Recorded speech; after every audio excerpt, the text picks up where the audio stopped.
Čaute karavanisti, sorry za tie okuliare, ale všetko je to tu biele a asi by som viacej kýchal ako rozprával, tak som si ich hodil.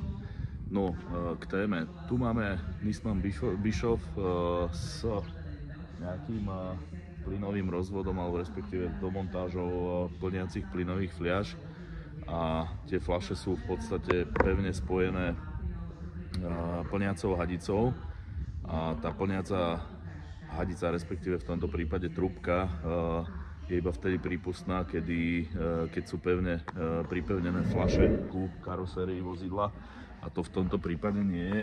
Čiže keď je to takto, tak to jednoducho nemôže byť. Čiže musí tam byť pevnostný držiak, ktorý budeme prichytávať o kastlík, a zároveň predpokladám, že bude aj nejak kastlík prichytený do karosérie pevnejšie ako len tieto obyčajné pásy.